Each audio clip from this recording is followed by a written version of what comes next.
with Renee.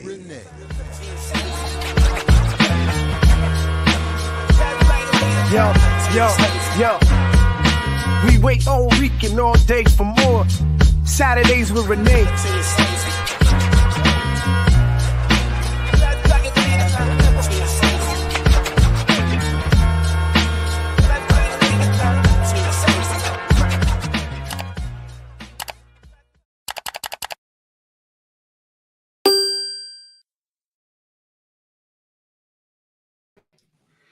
Hey, what's up, world? Welcome to episode 77 of Saturdays with Renee. I'm Jared Ball, Renee Johnston, and Dayvon Love is in the building.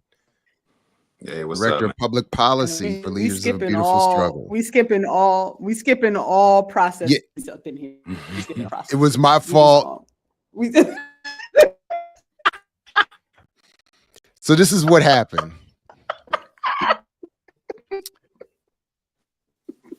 Been running all morning. Dayvon and we both got here early. We're having an off the record conversation, and I just sort of bled it over into we were all three talking for a quick second, and I don't know, blacked out. So when I saw him on screen, since I put him there, I said, let me just go ahead and introduce him. So my apologies, everybody. But do like, share, subscribe, support the Patreon. Welcome to Black Liberation Media. My apologies once again. I beg forgiveness, everybody. I mean, he's not new, so I feel like it's okay. That's also part of it. And now, oh no, what happened? Now Renee I didn't do that. That part I didn't do. So I'm assuming she'll be right back. But as she was saying, Dayvon, you're not new. You're not, you're part of the platform. You've been here before. But I just did, I mean, come on, old grease. You come on. Give me a little, you know what I'm saying? Everybody messes up every once in a while. But I did not do that to Renee, though, right there. And I'm assuming you're back. I hope so. So y'all know my life, right? I'm not home. Right. Quiet place. But I couldn't get on the Wi-Fi for the building. So I'm on my phone for Wi-Fi. And we just gonna see how it works. We're just gonna freak it. All right. I'm here now, so I can't go nowhere at this point. Like, this is gonna be what it is. No, it's all good. I appreciate it. And yeah, no, it is. I was excited, and thank you for your forgiveness, everybody in the chat. But well, how's everybody doing? Guess first. Dayvon, how you doing? I'm all right, just ripping and running. I was telling Jared before we hopped on that this is a period of time that I spend a lot of time in the state capitol in Annapolis doing our legislative advocacy. So there's about a little bit more than a week left. And this is around the time when just the volume of work is high. So I'm there pretty much like every day, just like watching people, watching for people trying to sneak stuff through, trying to make sure stuff gets to the finish line. So, a little tired, but, I'm good. Jared, how's life on the tree-lined streets? It's been busy. Kind of similar to Dayvon, minus the upper levels of political advocacy. Although at the lower levels, I did have another meeting this morning about my run for the association board, and I have some work to do. I got some catching up to do to challenge the incumbent. So that was I was going to ask how that's going. That was going to be my next question. So you're not running unopposed. You actually have to do an actual campaign. I'm running against the usually goes unchallenged, always been there, everybody knows her, incumbent. And so not only am I doing that, uh, this is not, the well-oiled machine, political machine. And I am in many ways well suited to this, but I'm also in many ways an imperfect candidate. And then there are the issues of the politics.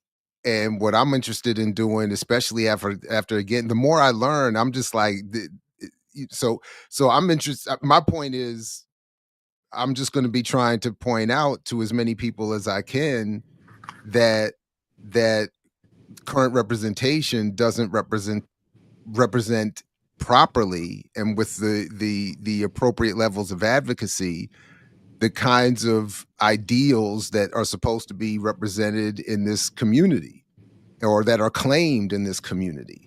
So again, when we have an $80 million association budget, and then you're still talking about people can't be given pool access for free.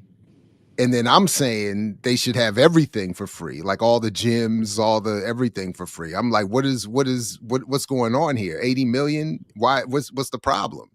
Like, and then they said a 6 cents increase on the annual, association payment that everybody pays who lives here would give everybody free pools. So I was like, then 10 cents would give everybody a gym access. Like, what's the issue? So like these are the kinds, like, and then of course, not getting upset when W.R. Grace and everybody's coming around here talking about dumping chemicals and whatnot. So in many ways, again, Columbia, and I'm very late to this, admittedly, Columbia, Maryland is really a microcosm of everything we see happening that Dayvon's dealing with in Baltimore and in Maryland, and that we see people dealing with nationally.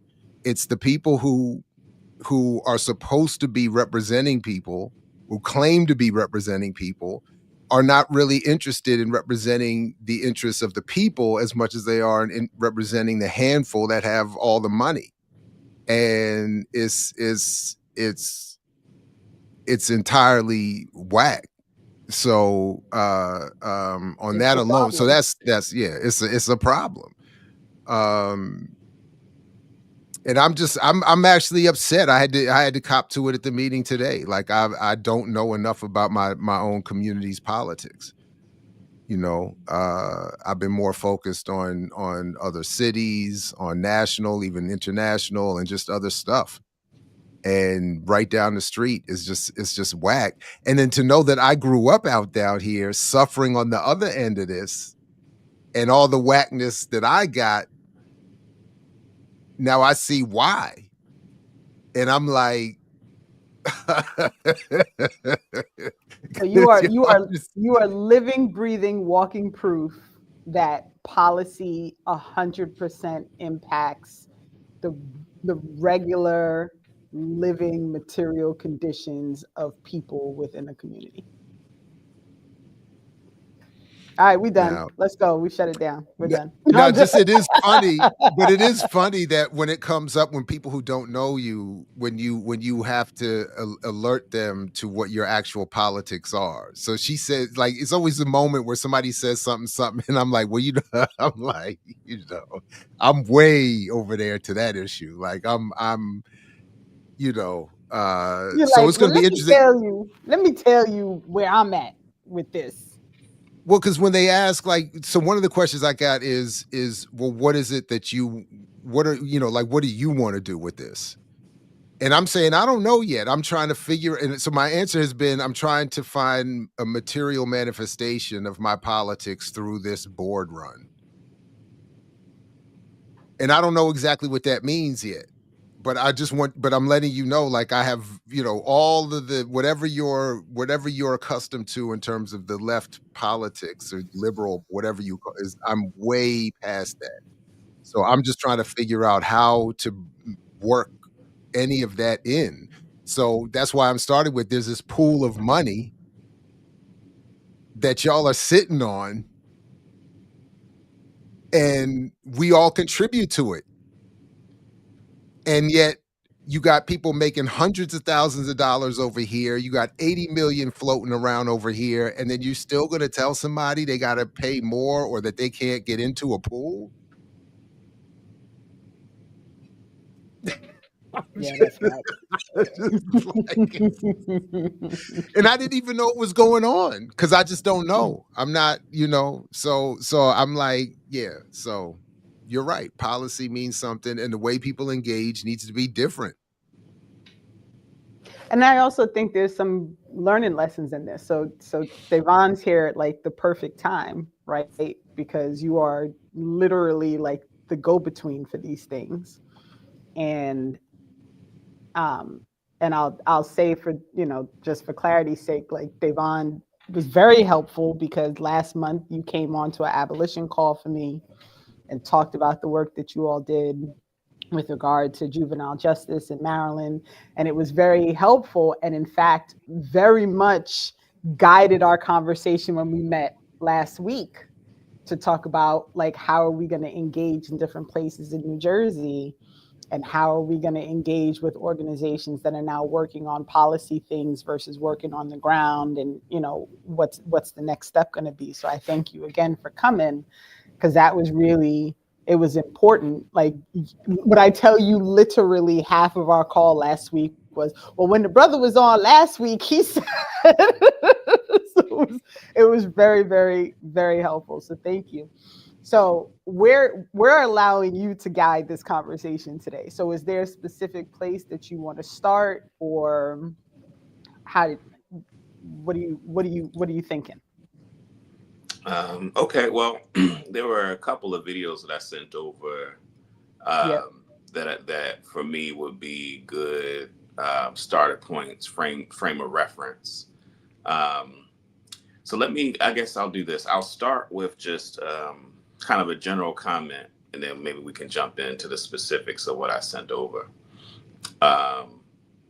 So, the conversations that, we've had on this show in the past about the relationship between folks with left politics and the electoral political space and the policy advocacy space is something that I wanted to drill down deeper into, because I think one of the things that has happened is that, there's been an emergence of what is kind of loosely called like the online left.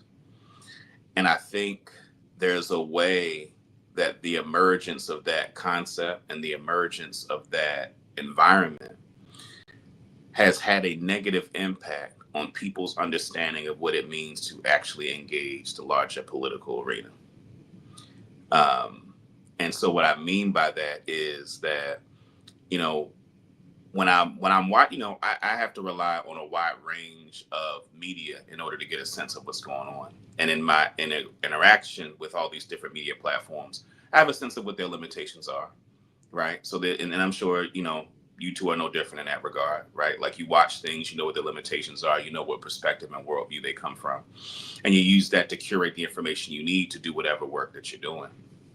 And one of the things that I find in, the online left space is what I find to be a lack of focus on people following specific political efforts, particularly like local and regional efforts, to follow them in the way that you see mainstream media follow the things that they want people's attention to be on, right?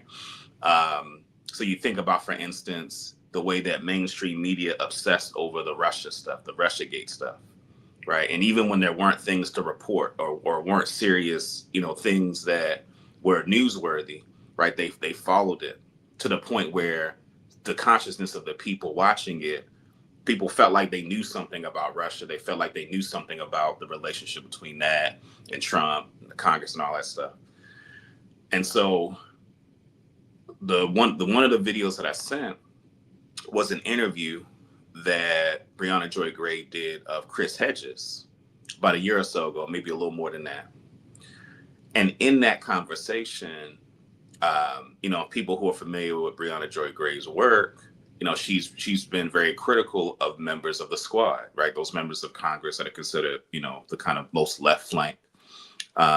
And she's critical of the squad, particularly of Alexandria Ocasio-Cortez, AOC. She's particularly critical of her.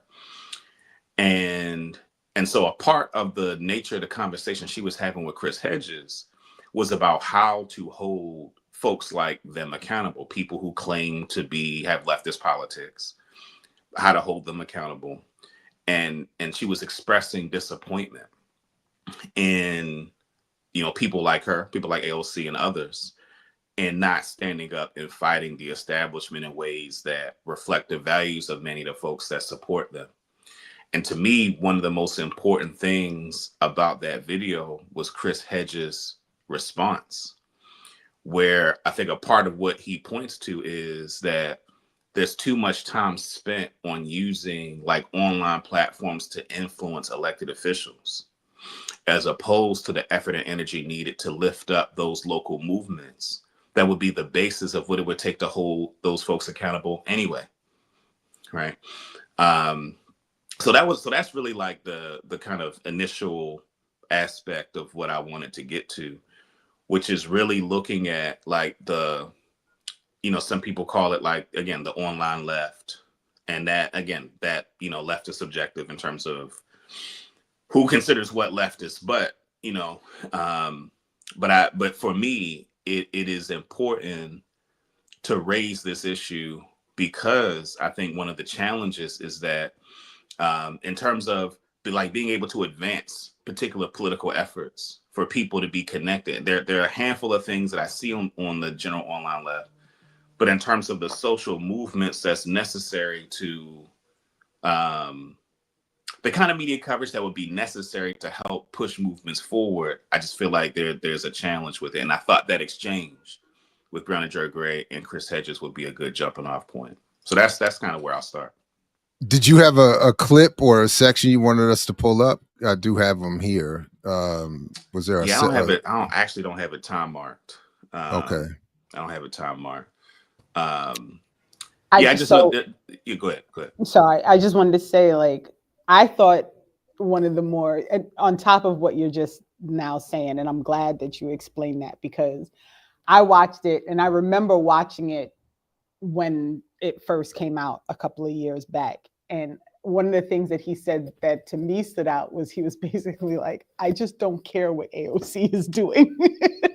He was like, I just don't care. Like, following her specific movements is just not important to me, right? And I was like, I remember at the time thinking that was a good answer, because one of my consistent arguments about the way we manage how we engage in these conversations is it's always about like a specific person or a specific group of people, or, you know what I mean? And I just feel like there's so much focus on individuals or packs of individuals that we're missing, that the real problem is like the system itself, right? Like, it's just so much time spent on this, and now it's like Trump, everything's Trump. And then I get yelled at in the comments, as Jared knows, because I screenshot them and send them in our group chat all the time, because people are mad at me for not being like all up in arms about Trump. And what I keep wanting people to understand is the reason I'm not going to allow myself to get all up in arms about Trump is because Trump is a continuation of a problem that has always existed. So he is the face of the problem right now. Next time, the next person will be the face of the problem. So if we keep focusing on the face of the problem, we're not focusing on the problem. And so, for me, this is the thing that's really like. So I'm really glad that you pointed that out, because even in watching it and on text, I was like, I'm not 100% sure what he wanted me to draw from this, but now that you explain it, it makes complete sense why you wanted us to start there. So I just wanted to jump in with that. Jared, did you have anything, Jared? Yeah, I mean, well, I thought, what I was struck by was in part by what you both said, and then that these were two different generations with two different political perspectives and two different starting points sort of clashing, and where I understood I understood what both sides were saying, and I was equally frustrated with both. In that, in many ways, I thought both of them have been guilty of what each was accusing the other of doing. So, for instance, Chris Hedges, not accusing in a hostile way, but what they were challenging each other with. So Chris Hedges, I don't think has ever paid sufficient attention and in with sufficient or appropriate I don't know, praise is not the right word, but support for grassroots left wing politics and left of Bernie Sanders Democratic Party politics. He gets, he's wedded to a lot of traditional, I thought, Western and left sort of New York Timesian stuff, and he came out of that world, but at the same time, I felt the same way about, and then I thought about the same way about Brianna and her reporting that neither of them spend a lot of time with their media in their media work supporting grassroots efforts, etc. To the extent that I'm aware, let me clarify that. Let me also clarify that. The other thing, but so that was one thing that was a little frustrating for me. The other thing was that the generational thing I thought that was pretty clear was when, Brianna has said that, like others, she's been radicalized around Obama and the failures of that, and then the failures of then Bernie. And so there's forgive me for saying it this way, a kind of newness to radical politics. And a social media top-down approach to political organizing that was prevalent with Obama and Sanders era campaigns. So a lot of people of that generation, as she was saying, are drawn to the political discussions on Twitter.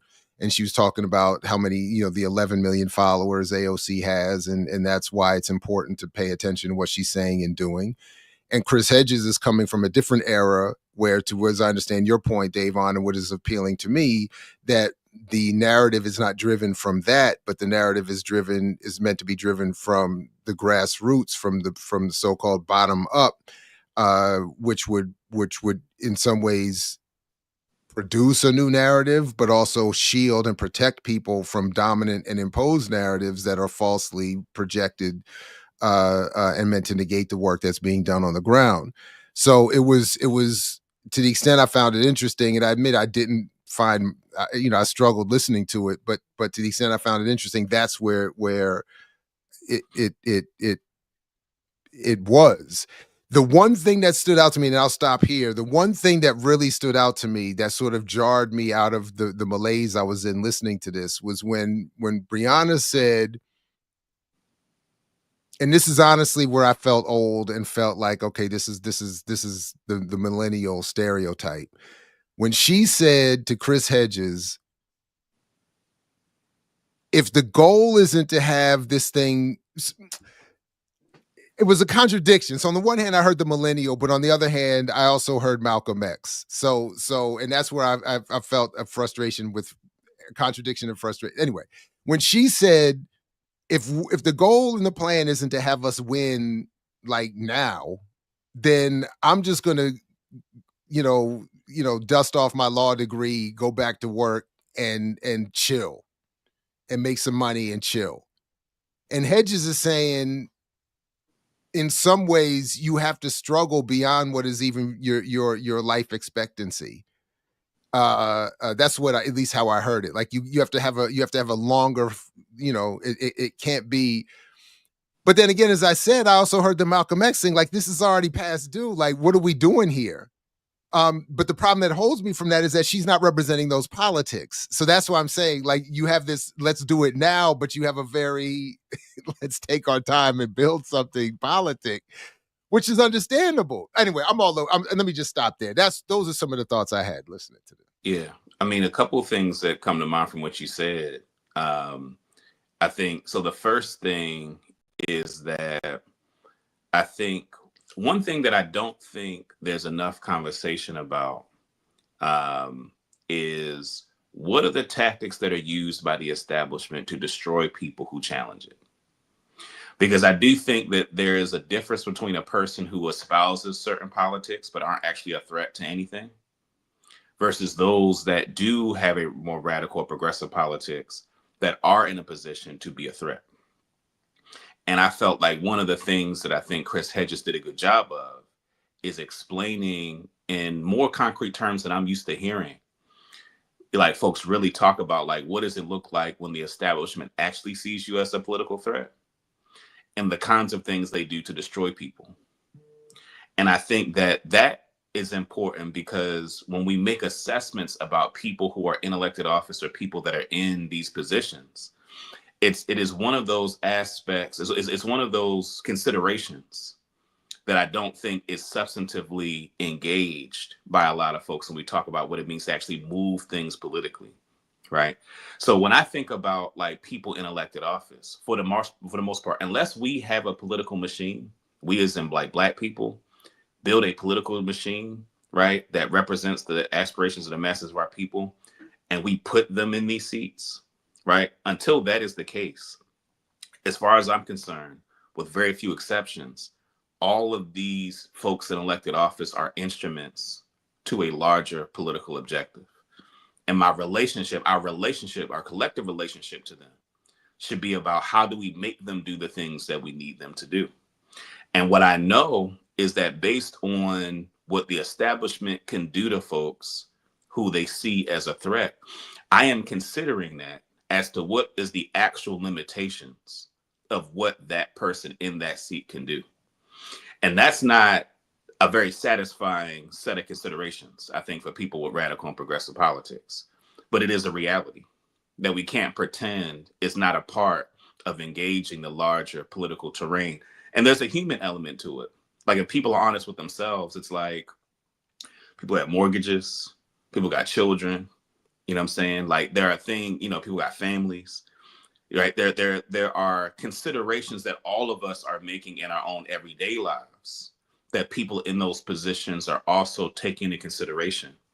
And again, unless there is a sufficient political machine behind them, then, so I think I take Chris Hedges' point that if there isn't such a political machine behind them, then you should expect them to not be satisfactory in terms of their politics, right? And we need to not spend so much time like being upset about it, complaining about it, like know it and understand it enough to understand how to navigate that particular person or party or a set of representatives.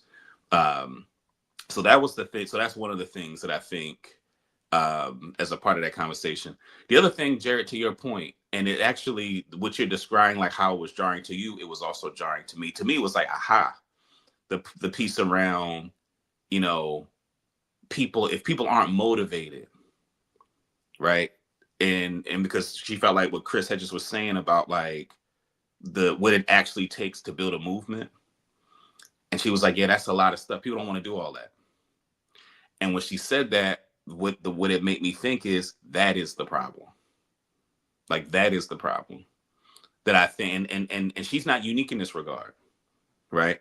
But I think kind of across the ecosystem, if people are honest about what draws them to the political space, it is not actually a desire to be engaged in political warfare.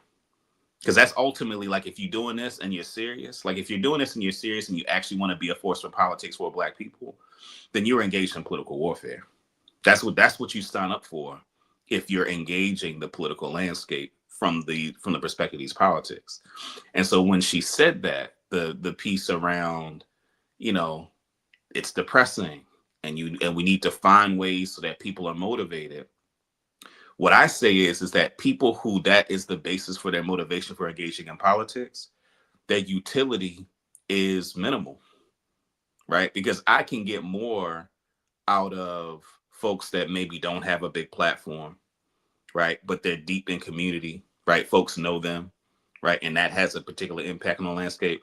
Like that to me is more valuable politically than somebody that has a bunch of followers, right? Or that someone who on these corporate media platforms, have a big following. In terms of actually moving politics, you can, you know, you can like have certain phrases. So it's like a quick burn. Like to me, when I think about social media, and even corporate media and its impact on grassroots work, at best, it should accentuate what you already have. But yeah, I found that particularly jarring as well. And I think that attitude of like what it takes to actually build a movement being depressing, I think that is one of those things that impacts leftist politics' ability to actually be a force. It's a tell, right? It's a That's tell. right. That's So right. I'm part of a reading group. The New Jersey PSL and New Jersey Green Party are doing a reading group about socialist reconstruction. So last week it was chapters 2 and 3, which is like basically tearing up the Constitution and rebuilding how political decisions are being made, utilizing people, right? Like making sure that who represents you is actually like a representation of your community. And this idea of like a people's assembly, and then you have an assembly of native peoples. Like it's so interesting. And I don't know if you've read this book, Dayvon, or not. I know Jared started to do a whole thing that I gotta go back to now that I'm reading it again.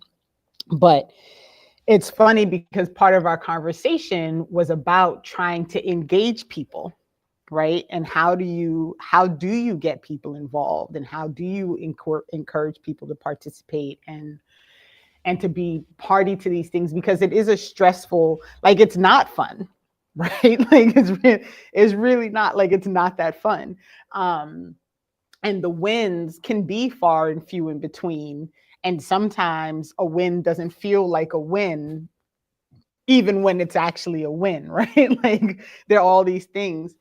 And one of the things that I talk about all the time is the hamster wheel, right? Like we're all on this continuation of spinning in circles, trying to get through our days, trying to pay our bills, trying to, eat, sleep, whatever, and so you spend so much time spinning that you don't feel like you have the time or the energy to work on the things that you need to work on in order to stop spinning, right? Like, and it goes back to my whole thing about this not being about people, right? Like the reason people have such a hard time engaging is because they don't have time to engage, because they're trying to live, like trying to get through their days from one day to another.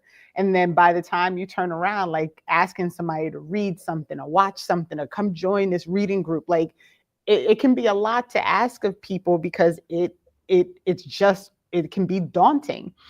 But the fact is, like, if you can break the system, then it won't feel daunting. Like it won't feel overwhelming to go to a meeting and to participate in things, because you're not on that hamster wheel. So the whole point is, suffer through the extra work that it takes, even though you're on the hamster wheel, because if we can make it work, then you can get off the hamster wheel and everything will just feel less stressful.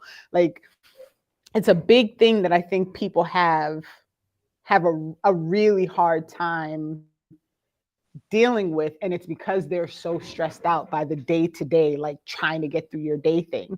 So I get it. Like I hear what she was saying, and it's funny because I wasn't so jarred about it. I think because I was not surprised by it, right? Like when she said it, I really was like, well, there's probably way more people who agree with her than who would say like it's worth whatever emotions and feelings, whatever come back, in the process of organizing, is worth it if you can make something happen. So that's what you have to focus on. It's like the goal, not how you're feeling as you're pursuing the goal. Yeah, and I would add to that, I think one of the impacts of white supremacy on our collective consciousness is that there is this kind of unspoken belief or assumption that people aren't already doing stuff, and people aren't already doing a lot of stuff. Like, I think there are times when the kind of activist impulse is, I got to go start a thing. I have to go get people interested in this idea. I have to go teach people these politics so that if people had the correct politics, and things would be better. And I think that perspective really impairs the ability to actually build the kind of political machinery to be a force. And a part of what I mean by that is, you know, like one of the things that LBS has been really fortunate to have the time, all this time since we've been founded, to do is to like really tap into what people are already doing, right? And become really knowledgeable. And what ends up happening is that, you know, there are lots of people that understand some of the fundamental structures that, you know, impact our community. But like you said, you know, people are choosing certain things for their life that makes sense for what their contribution is going to be. So some people are into after school programming. Some people are counselors. Some people, you know, are, you know, in union, you know, right? So different people have different things that they're really kind of vested in. But I'm mentioning that because I think the price for being a political force, and I'm stressing that being a political force because I think too often leftists are okay with not being a political force. Like, people are okay with just, you know, like saying the things without building the things that it takes to impact the political arena.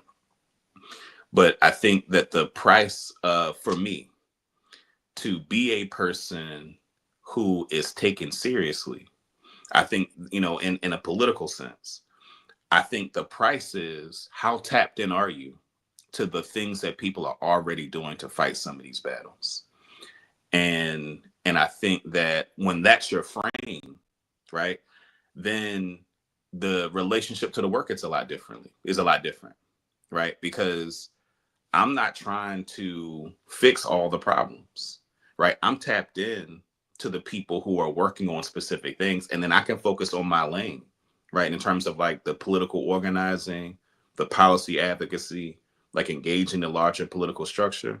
Like, I can focus pretty narrowly on that because I'm connected to people that are doing the mutual aid, right? Or the people that are doing the, you know, holistic health and wellness, right? Like those, and their portal into fighting the political system, because many of those people, you know, they want to be engaged in fighting the political system as well. And so their relationship to us becomes like their entryway, their portal into that fight.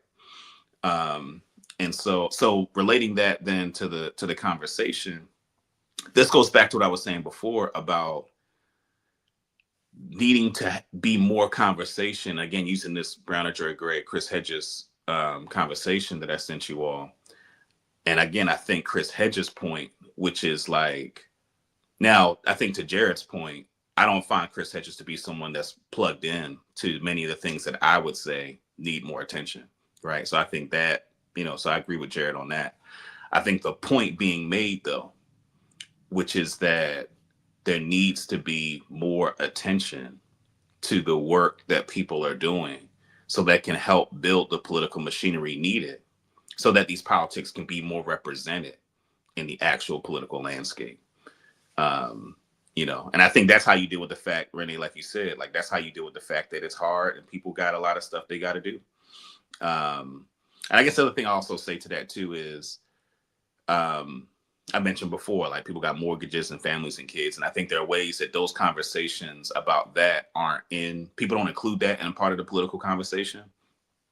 And see, to me, it's like all those things matter. So how do you create a format or a framework or a setup where you can meet your basic needs and that's not impacted by the fight that you have to engage? Right. You know what I mean? And so, so yeah. No, and I agree. And I think the fact that people don't acknowledge those things is detrimental to any attempt to trying to do something, right? Like you can't if you can't acknowledge that people have to eat, then how can you ask them to do anything that may impact their ability to eat? Like to me, it's not like, it's just nonsensical. It's a non-starter for a lot of people. And so, so I think it's worth really investigating as part of the conversation. Like, how do you have those conversations with people and engage them in ways that allow them to tap in a way that they're able to tap in without feeling like they're going to be a detriment to the things that they need to do for themselves and their families and whoever else, So it's like the Target thing, right? Like, if you live in a place where Target is the only place where you can get your medicine, which is a lot of people, right? Because Target successfully closed down many mom and pop shops in small towns, right? Now you got to go 10 minutes out of your way and go to Target, but that's the only place you can get to. So when you tell somebody, like, you can't go to Target, but that's the only place they can go to get their medicine, like, it's a non-starter for that person, right? Because these are things, and again, this is all part of the systematic problem, because no one stopped Target from shutting down the mom and pop shops when they started building them. So now you've created this situation for someone where they're reliant on something that maybe is not actually beneficial to them, given all the other problems with Target, right? Like the surveillance and all the other things. Like, I'm not real big on this whole DEI is the problem thing, but there are some other significant issues regarding Target. But even for those issues, if that's the only place where somebody can go and get their medicine, like, how do you address that? Because that's a real issue. So, but this was another part of what was frustrating in that discussion for me, and just in life in general, that neither one of them had anything broad-based enough for a mass movement to advocate in that discussion that people join. So what ends up happening is that people who are not already in certain political organizations or certain politically are not themselves situated politically in certain ways are going to hear that discussion and end up at most again voting for a Democrat. That'll be the most left expression of their politics. So this is what has drawn me to this after party concept. This is what has drawn me to more locally, obviously, support work that you do and others are doing. But what I would like to add, what I've always been frustrated by the political class that is occupied by people like Chris Hedges and pretty much Brianna Joy Gray at this point, is that after the analysis, after wherever they fall, there is nothing to advocate, and they're not building something together that would be broad-based enough to they're not participating in anything either. Because I don't that part I don't know. No, but I can say it because I know for a fact that there is an organization that has been trying to get Chris Hedges to be involved on the ground, and he has ignored it. And that is factual. I know it for a fact. I have seen the emails, right? So this is also part of the problem, right? Like, it's very, like, somebody in the chat was like trying to get at me, I guess, like saying like, well, Renee's real problems is her politics don't address the problems. I like her analysis doesn't address the problems, but I'm not here. Like, this is not the space to actually organize and work on what's impacting your communities. That's what I do when I get up and I go to a meeting on a Sunday at 10, or when I'm up until 9 o'clock last night on a reading group, or when I'm going out and doing AFRICOM teachings. That's when I'm addressing the actual, like, how do you impact the material conditions of the things that are happening in your specific community? I engage in conversations. That's not what this platform is to kind of give people exactly what we're giving people right now, and understanding that that the problems that most people are talking about are the wrong problems. So Here, my goal is to refocus people. So that's why we're always bringing on organizers and trying to get people to figure out where are some things that they can possibly plug into in their specific organizations that can be beneficial to helping them work through their own material conditions that are impacting them. So I wanted to say that because because I watch the chat too much and things like that annoy the shit out of me. But also two, because I don't want people to misunderstand what we're doing here, right? Like the left as a term, the left is a problem because there are way too many people who say they're on the left and I don't know what the hell they're talking about. I mean, for shit's sake, Chuck Schumer sat on some show and said that his job was to make sure that he kept the left on the side of Israel. What left is he talking about? Like, I don't even know, like, where are we It's funny you going said with this, that because I was watching the Majority Report the other day, and Sam Cedar said, described what he thought is his job was to the phrase he used was max left. It was like his job was to project or to protect or to demonstrate the max left. In other words, as I understood him to be saying, anything left of Sam Cedar is again inappropriate. So I was like, wow, you really just called out the position of the white liberal in all of this. I was like, that was fascinating. But anyway, so I'm sorry. I just thought that was they're confessing, Renee. Those are confessions. It's admissions. Right. Yeah. I mean, so two things. The piece around what like people like Chris Hedges or Breonna J. Gray are engaged in. And I think, y'all would know better than me. I don't know what they're engaged in or who they're engaging. What I will say is that the thing that is important for people to understand about the challenge that I'm describing is that it's not so much a problem of perspective, though that's a piece of it. It is just also a problem of time and energy, right? Like in order to really understand what's happening on the ground level, you have to be engaged. You have to devote time and energy and resources and be in places where stuff is happening, right? And so I think that, so this leads to the second thing, and this addresses, one of the things that Renee just mentioned.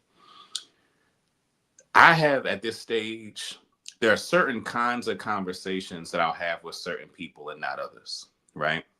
And what I mean by that is, if we're just having an intellectual conversation, right, then we can talk ideas, right? And I'm good with that. I like talking ideas. Once we start talking about, or once we start having a conversation where it's supposed to be like a serious political discussion, right? Because in that realm, right, if that's the space we're in, like I actually have people I'm accountable to. Like when I'm going to, the grocery store or the after school program or whatever, like people ask me, well, Dayvon, what about the Reparations Commission? What about juvenile, like those are things that I get asked. And when that's the position you're in, I don't have a lot of patience for folks who will talk about like, well, this is the problem and this is what you need to do, unless I'm clear about what you're doing, right? And or who you're supporting and what they're doing. Like whose work are you actively engaging and supporting? And because that tells me whether that person is even equipped to have a discussion about what to do. And I know for a lot of people that like sounds and feels really harsh, right? But to me, it doesn't make sense to waste my time and energy arguing with people about what they think I should do, especially if they come at it from a place where there isn't much humility about their own limitations, right? And where they're situated, right? So when people aren't in that space, but they're trying to, they're talking about like who's engaging what problems or whose work does what. The way that I approach those conversations is that those are they wouldn't know, right? Like if you actually haven't been engaged in political warfare, if you haven't been engaged in building institutions in a real consistent way, you wouldn't know. So I say that because I think, again, going back to the point that I was making a few moments ago, it's really a question of time and energy, and whether a person has the time and energy to say, I'm gonna be where people are, right? I'm gonna, there are some people who they're working so hard, they're not taking time to look up and go on media platforms and talk about all the stuff they're doing. And I think a part of what would help, like grassroots movements, is for folks like them and others that are in that space to put a whole lot more energy and time and effort into being engaged, like being where people are who are engaged in that work, and helping to bring people, to the work that's being done. And that's sort of what I mean when I'm saying that media platforms, people who do the podcasting and the political stuff like that, I'm advocating that they, for instance, in between election cycles, focus more on alternative election work, approaches to electoral politics, that kind of thing. That's exactly my point. But the other part of it that I'm also arguing is that those of us who are already in these spaces, again, claiming a certain politic, do more to build those structures that would be more inviting to other people. So that's why I keep saying again, whether I keep coming back to the after party or electoral politics, not because that's my preferred area of engagement, but that's the easiest, most above board, overt, legal, sanctionable, easily discussed avenue for political change that people most find themselves gravitating towards, even when they claim to not.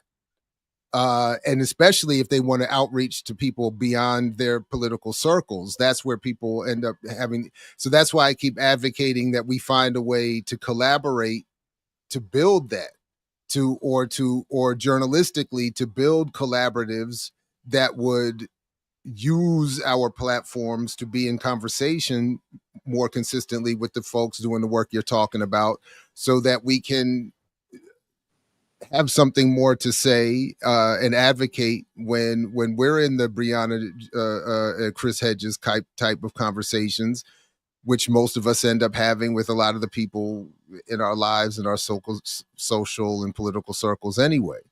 But I end up saying, so I'll, anyway, yeah, that's. And the collaboration is important, right? Like, so I went out to Newark yesterday, because the Mahmoud Khalil case had another court appearance. Currently, the case is in New Jersey, and it has been assigned to the federal court in Newark, right? So went out to Newark. It just so happens that it was like PSL was part of the group that was planning how that was going to move. So because PSL and Green Party have been working together now for a couple of months, I was able to send a note to say, can Green Party get some time with the mic? Is that possible? And as I stood there listening to folks who were talking and recognizing that, we went maybe 30, 40 minutes and not one person said Biden, Democrat. It was all Trump. It was all Trump and the Republicans, right? And then finally somebody from Cosecha got up and said it. And I was like, finally, what's happening?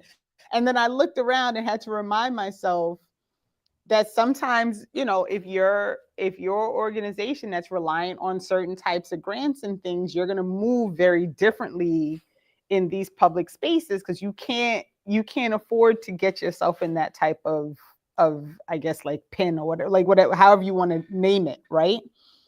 And so I'm me. So when I got the bike, I went at it, right? Like, we got to break the duopoly. Like, we got to stop this thing. These things started before Trump. They're going to continue after Trump. We got to, the whole thing, because for me, it's important that we highlight those things and remind people again that it's not about a specific person or a specific group. It is about the entire system. That is the problem. Um, and so after that, somebody stopped me and they were like, how do we find out more about the Green Party? And I was in my head, I was thinking, this is why you do these things, right? Like, this is why you go into a space and you say something out loud, because you want people to engage in a way that makes the most sense, not just for what your organization is trying to do, but also that's going to have the most impact on their material conditions.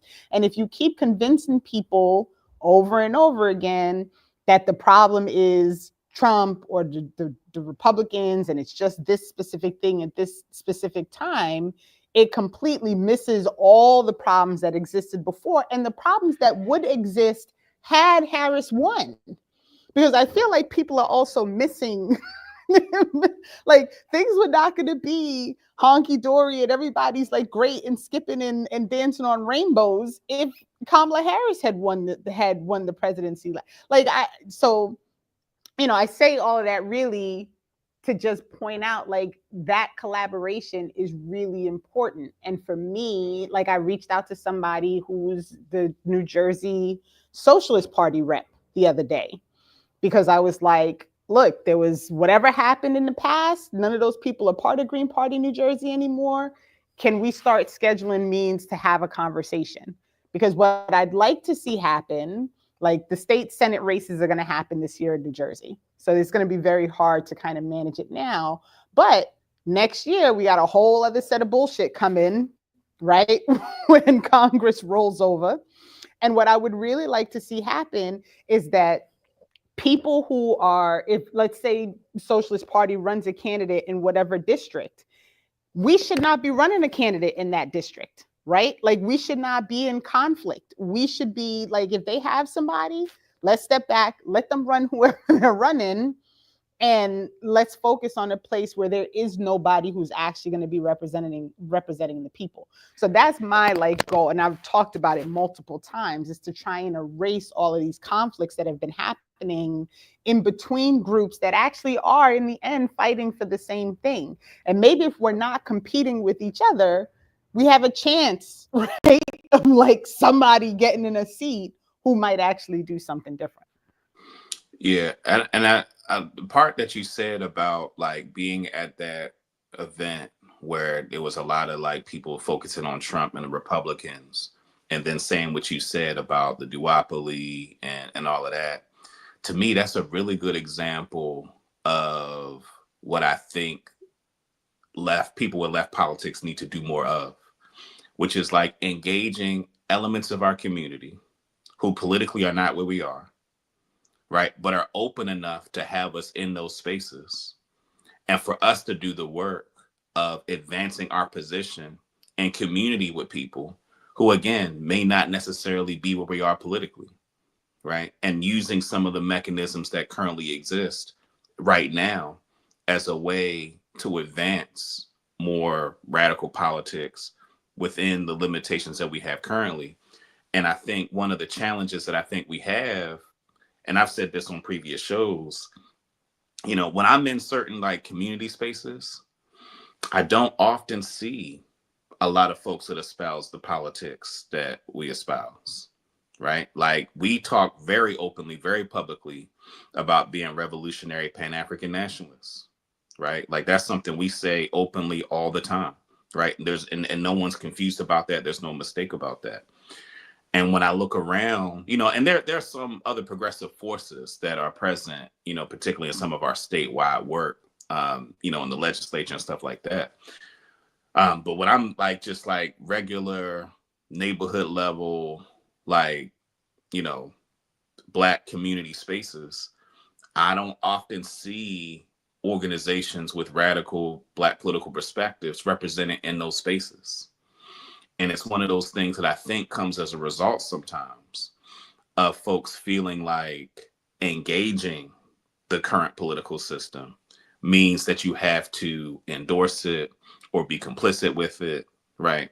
As opposed to just understanding Maryland is a Democratic Party stronghold, right? So it's going to make sense for some people to be registered Democrats and some people not to be, right?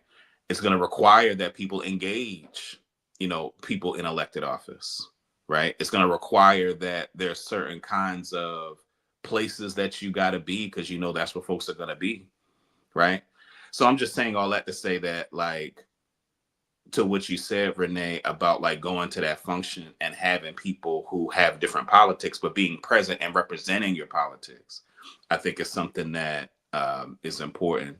And then the other thing I'll add too, I think there's a way that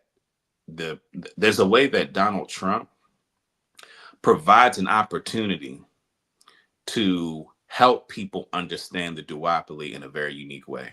Right. And here's what I mean by that.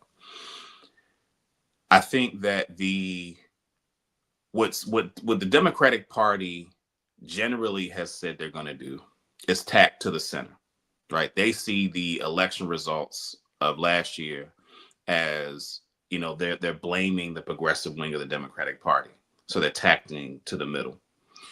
And part of what that does is that's impacting politics, I think, everywhere. Right, in terms of like where the Democrats are deciding to go.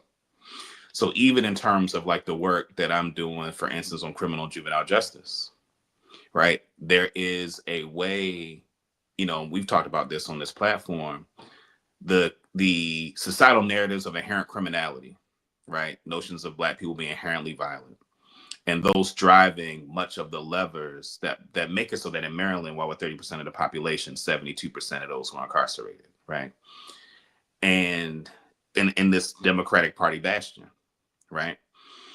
And there's a way that the Democratic Party in Maryland on issues of criminal justice have more in common with Donald Trump and the Republicans than they'd like to admit. And so in many ways, the way the Democrats are reacting to Donald Trump this go around, one of the things that I've said on a variety of occasions to people who aren't at a place where we're at, where we're clear that, you know, America's an empire, it's a settler colony, the parties are just different faces of the same colonial machine. So people who aren't there, but see that, oh, the same way that Black kids are disposable and violent to Republicans, Democrats seem to be modeling some of those same policies. Democrats are presiding over a place where they have a supermajority, where we're overrepresented, right, in the carceral system. And so that has allowed me to an audience of people who politically aren't where we are to be able to give an example. So it's not just like, for some people hearing it, it's not just like an ideological position that's like my belief and this is my politics. But being able to explain, like, look at what the Democrats are doing, right? They have a hard time on basic things around criminal justice that impact Black people, but they say that they're different. But this is Trump's people. Like, this is Trump's people who are, you know, and I've talked on this program about Sinclair Broadcasting, which is an extension of the Trump right-wing Trump agenda, right? And Democrats are taking that serious. They're engaging that. So to me, again, I think going back to what you were saying, Renee, just an opportunity for people that aren't where we are, but to show them, like, here's a concrete example of how this duopoly actually manifests itself as a matter of policy for Black people. And my hope is that in doing that, that brings people closer and closer to our politics. I agree. And you'll be proud, I think. I'll send you what I wrote, what I said. I didn't write it down, but somebody put it in some AI thing to get my voice down on paper. But what I started with explaining, and I brought up Mamadou Tall, because this was for Mahmoud, and I brought up Mamadou Tall and explained that his battle started when they tried to deport him when Biden was still president, and that his battle is not new. And if people think, because in Newark, the student encampment was torn down, Newark has a Democratic mayor. That same Democratic mayor right now will do a press conference to complain about the ex-military person who got caught up in an ICE raid. But he spent no time in front of the cameras when the 30-something thousand people got wrapped up by ICE when Biden was president, right? The reason we have a potential 1,000-bed ICE facility opening in Newark, New Jersey, is because the Democratic mayor has said in public, like, well, if they get a permit, there's nothing we could do, right? And so there is a line of this behavior that it doesn't actually begin or end with one party or the other. It begins and ends with a system that was built in order to ensure that neither party actually does anything beneficial for for regular working people. And so I like to always point out, like, here is what happened last year, which is why you can't just look at what's happening right now, because it is HR 6090 that went into the record in 2023 that got voted in by almost every single congressional person in 2024, that aligned the definition of anti-Semitism with the definition of IHRA, which is why right now they can claim that if you're saying anything against Zionism, it counts as anti-Semitism and you're going to mess with our foreign policy. Like, it's all connected. So, I like to draw those through lines, and it's not a fun conversation because people get mad at you, right? And when I think we should watch the ancestors thing, Jared, at some point with Dayvon on here, because this whole idea now, this thing that's happening amongst Black liberals, where they're basically saying, y'all didn't vote for Kamala, so I'm out of this right now, which to me is like wildly like, so you think you're going to escape the problems? Like, what's happening right now? I don't even understand like what's going on. So, I'll send it to you though, so you can tell me if I got it covered the way you would have liked. Yeah. No, that's dope. And I think that that's a good way to engage people and getting them to understand just the nature of how that duopoly works. I think particularly in terms of what you just mentioned about, as you said, Black liberals that are like, you didn't vote for Kamala, so I'm out. I do think that part of the challenge is that when we think about like what are the theories of change that most people are exposed to, and I think part of the challenge is that many of our people, the theories of change that has been kind of drilled into their consciousness by their formal education, pop culture, and all of that, is an individually exceptional Black person in a position of sanctioned authority is the pathway to success for Black people, right? I think that is the theory of change that many of us are socialized into. And I think there's a way that some people have developed an emotional relationship to that theory of change. And I think a part of that emotional relationship that people have to that theory of change is a fundamental belief in the mythology of America, right? And so I think for some of our people, in terms of navigating that emotional relationship to that theory of change, there is something underneath it, right? In terms of, the feelings that they are navigating, that I think part of the work that we have to do, because that theory of change exists amongst working class Black people, right? I think there are natural things where people have suspicions, right? Like suspicions of politicians, suspicions of people that are wealthy, like there are certain suspicions, instincts that I think our folks have. But in terms of theory of change, like many of the people that we're trying to organize, for many of them, that is their default kind of understanding of what it takes to have societal transformation. And so I think a part of the difficult work is like engaging people who are in prominent positions, who have that theory of change, and engaging them and challenging them publicly in arenas where they're able to do it. And I think that a part of what ends up happening sometimes is that people's emotional relationship to that theory of change, like the Black liberals you're talking about, is so it's so emotional, right? That I think there are times that people try to like intellectualize it, right? There are times where I think people sometimes think that it is an ideological commitment, when in actuality, it is something actually more like fundamental, right? And so that's some of what we're navigating. Like, we're navigating people for whom, I'll give an example. Let me give a concrete example. One of the things that we worked on years ago was trying to stop Johns Hopkins from having the state of Maryland giving them the authority to establish a private police force, right? So that was something we were fighting. That's something we actually ultimately ended up losing. Hopkins spent like they spent almost $1 million in lobbying, right? But that was a fight that us and many others were engaged in, trying to stop the authorization for Hopkins to get a private police force.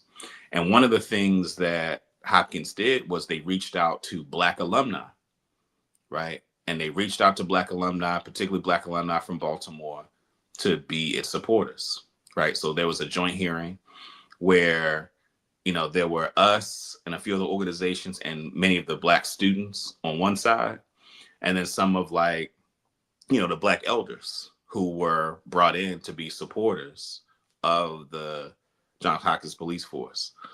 And one of the people he's now an ancestor, Bishop Doug Miles, who led an organization called Build, right, which is a grassroots organization that was started in the 90s, I believe, that had a reputation of agitating on behalf of the community.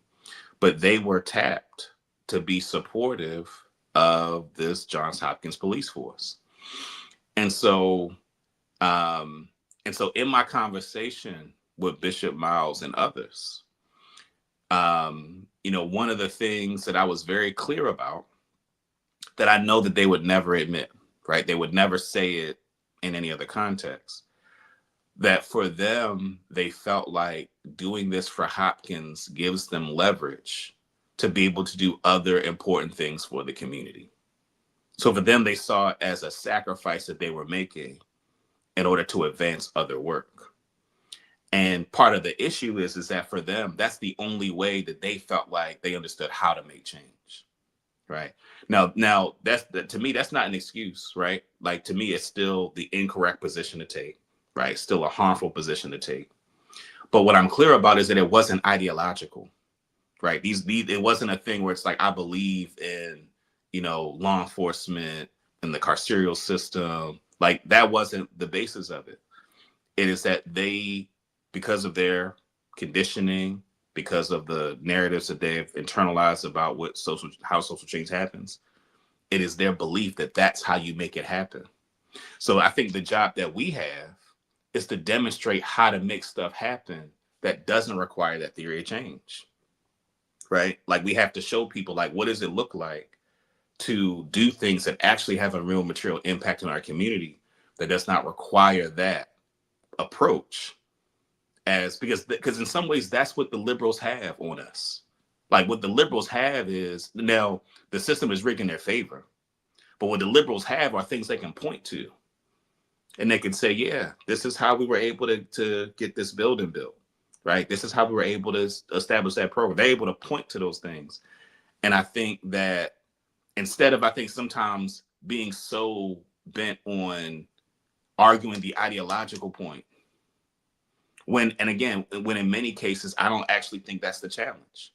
Like, the folks, again, the example I gave of Hopkins police force and those Black elders, I think they knew better, right? But for them, it was a limitation in their vision of what a effective theory of change for our community is, right? And I think that's a place where we have to, like, more substantively engage. And I'm curious if were they able to advance any policy that they were actually trying to advance in using this, like, I guess what they thought was like this card, like, we'll be able to pull this later, like, we supported you with this, so you need to help us with this. Were they, to your knowledge, were they able to do that at all, like, down the line? And that question, I think, leads to an important part of what I was saying in terms of the nature of the conversation. Because what they will get is they'll get a few trinkets, right? Some grants to go to some community organizations, right? People get to be on a panel, on a platform, in a program that Hopkins runs.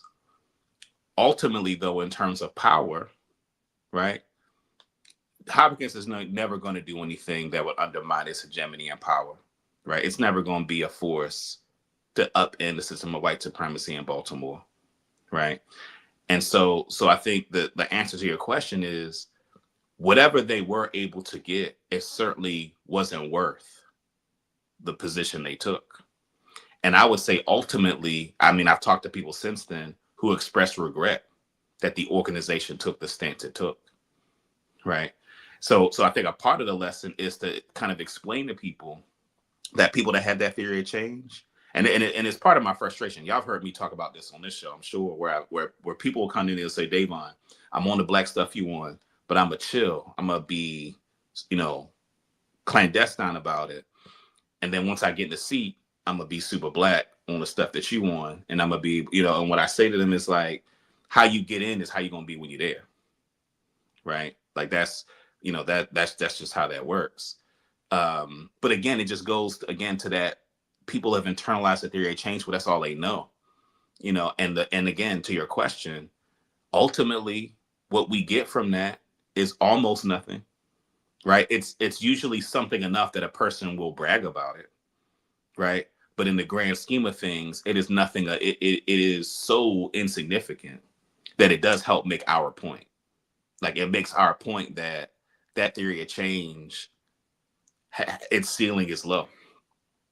Right. And so this is fascinating, right? Because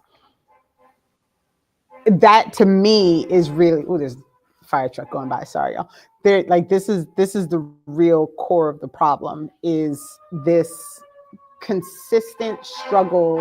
Oh, that was loud. Sorry. And they're going like the wrong way down a one-way street. Something must actually be on fire. This consistent struggle for the little things, right? Like the recognition, the grant, the small, like the small thing that doesn't actually have a full impact, that like an actual changing impact, because the thing that they agree to is going to have way more of a functioning change impact on the harmful side, right? Like I can't imagine anything that they're going to get that's going to balance out allowing a private police force on the Johns Hopkins campus that is likely armed, that is likely militarized, right? Even if that wasn't what they assumed would happen down the line, but now it is, and that's able to arrest people and harass people outside of the campus, right? And it's so for me, like when I say, so what do you think you're going to get? And this is a conversation that I've had. Like I went to a meeting with another group in Newark, and there was somebody there collecting signatures for Ras Baraka's gubernatorial campaign, right? And so I, kindly like bypassed and like didn't engage with him at all, because I didn't want to cause a scene, right? Like, because I'm going to tell you the truth if you ask me.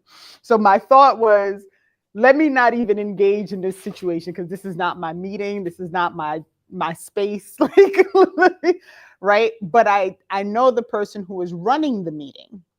And so I pulled that person to the side and said, you all understand that Ras Baraka is not going to help you, right? Like I understand that you all were able to get some things and that you're working on some things, and because he's the mayor and you found a way to kind of utilize his being the mayor in order to get some things to support you. If Ras Baraka is the governor of New Jersey, he is not paying your organization any mind. Like, y'all not getting nothing out of that. So you need to be clear. Like, if you decide you're going to support him anyway, like, cool. But just know, like, this idea, because Ras Baraka is not a radical. He's not for the people. Ras Baraka is for Ras Baraka. And people are going to be real mad at me when they watch this. Sorry, y'all. But, like, this is just factual, right? And so he wasn't real happy.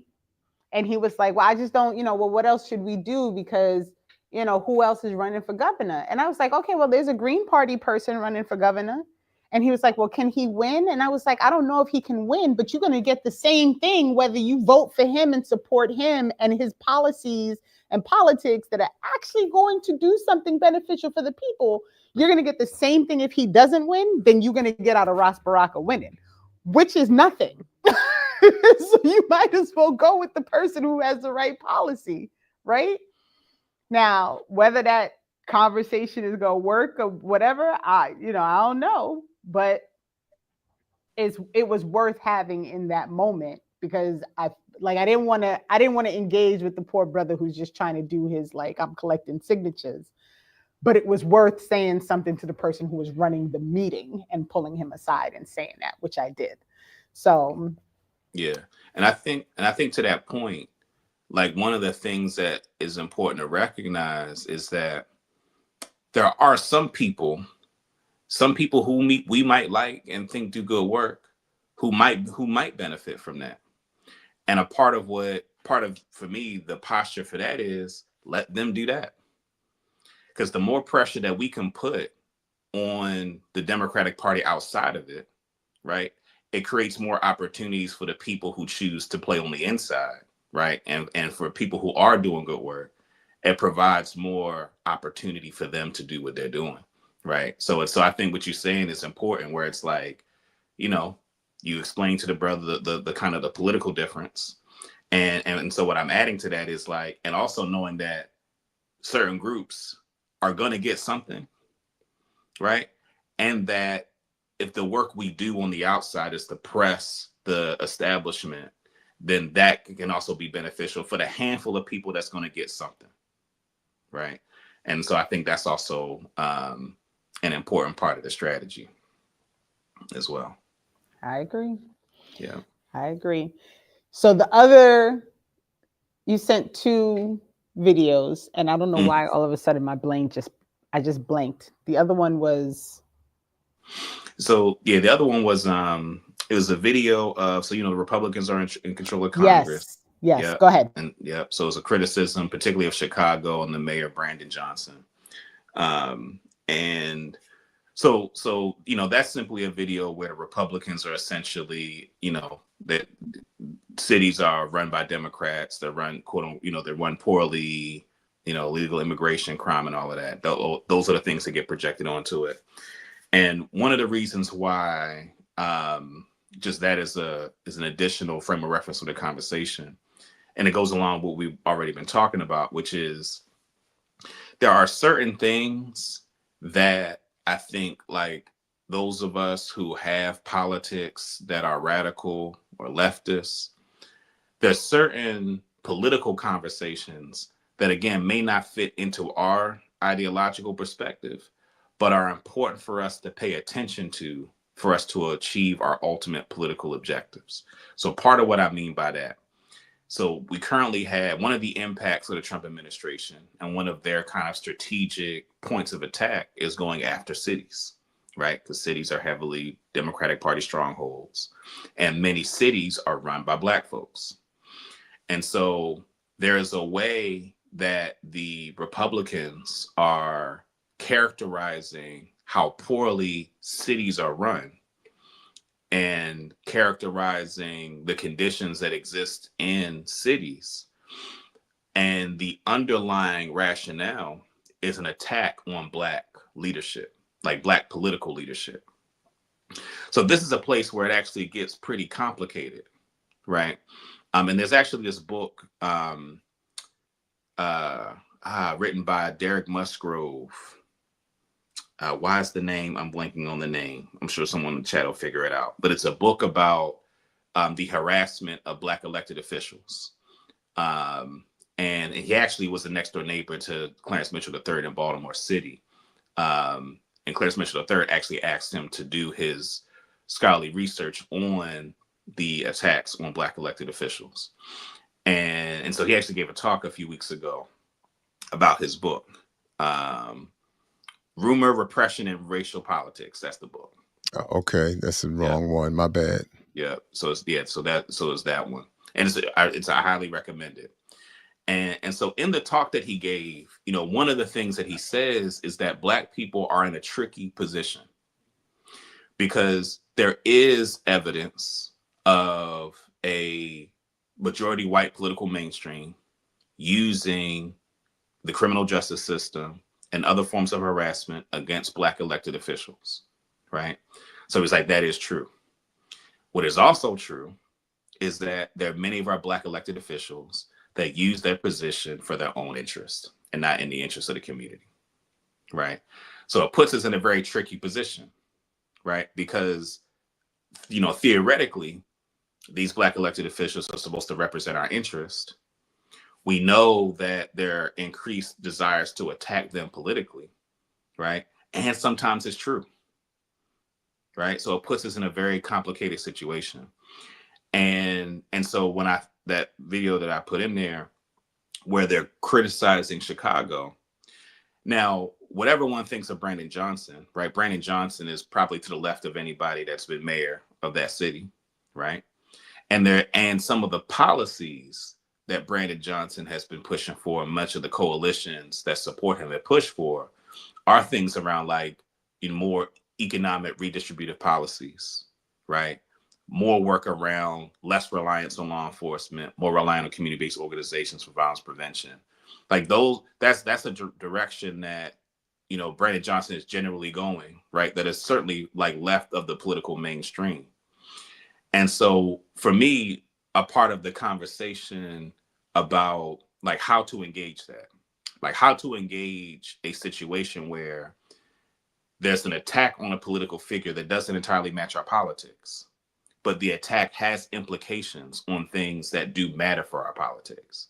And I think a part of, for me, what this video represents is that a political attack on cities, right, has an impact on our community's ability to be able to, produce, be in the mindset and activity of producing Black political leadership, right? And that the attacks on it, right, the attacks on, Black folks being more inherently corrupt, right, is a hedge against economic redistributive policies. Because anytime you put Black people over significant sums of money and the narratives about they're inherently corrupt, right, then any distribution of public resources that a Black person in elected office is engaged in is going to be deemed corrupt, and they're going to be exposed to more of those kind of legal challenges and harassment, right? Again, even if they're not sufficiently left in terms of our own politics. So I just wanted to raise that because I think that's something that in this current moment is a very explicit tactic of the Trump administration in terms of attack in the Republicans in general, which is attacking, the underlying, the kind of unspoken attacking Black political leadership of cities in general, even those cities for whom their leadership has moved left, more left than where they were. I think it's important for us to encourage, right? It's important for us to say, yes, the politics that Brandon Johnson represents is more left than what they've had before, and that we have a vested interest, right? We have a vested interest in the way that those discourses are being weaponized. Like, it's important for us to know that the work that's happening around reducing violence, it's important for us to know that that's our people doing that, right? So that was part of why I wanted to put that in the conversation. Okay, good. That's helpful because part of how I saw that clip was that the weaponization in question also includes encouraging support for an elected official who may, in fact, as you say, be to the left of what is the norm, but is also wedded to a party that has also been complicit in the creating the policies that lead to the violence and all the things that he is now being blamed for unjustly and for some other shady reasons. And that's why I keep coming back to this, and because I've been just revisiting a lot lately, this Malcolm X approach to the vote, that that if we're not involved in producing the campaigns and the candidates and the policies, then even well-meaning candidates end up working on behalf of a structure that is only going to let them go so far and is going to punish the rest of us by limiting the options we think are available or that should be available. Right. So I found that clip, it was very frustrating that, because obviously the white man yelling at him doesn't care about violence in black communities. It's such a disingenuous performance. Right. But And that's always the yeah. problem, right? Like you have, it's funny because as Dayvon was talking, I was thinking about your talk, Jared, at the People's Forum, because you were talking about some policies, right, that are currently like part of the conversation with the current administration, like, we're going to end AFRICOM, right? So do you get mad at them? You can't really get mad, but you have to point out that what they mean by we're going to end AFRICOM is not really what people want it to mean, but it's not, you know what I mean? Like, so and they're so good at it, right? Like The other one was propaganda. USAID. Right. I was Right. like, yeah, like, do we really be mad? Right. So like you have all these really, and it's intentionally confusing. It is intentionally like you're trying to tackle three different problems with the same issue.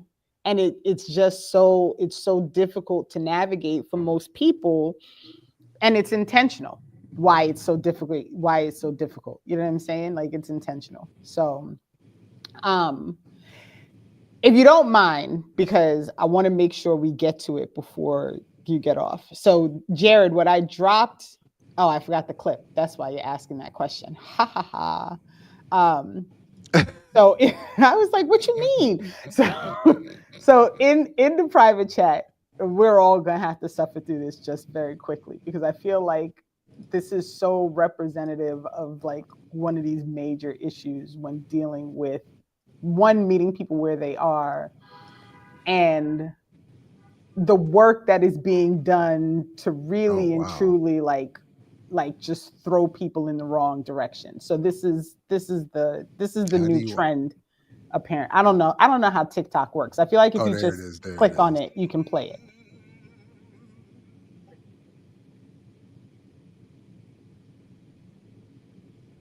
Wait, did that? Hold on. Was that it? 1 million people are going to march in the United States on Oh. 1 million people. Sit your black ass down.